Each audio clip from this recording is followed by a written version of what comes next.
บน้ำไก่อยู่แต่ทุ่งนา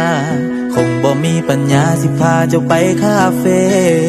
ถ่ายรูปสวยๆลงเฟซดอกเดอ้ายมันบ่เท่คือจังผู้บ่าวในเมืองตกแรงมาก็หาเลาะใส่เบ็ดย่านสิเฮ็ดให้เจ้าอายคนของห่างกะย่านมันบ่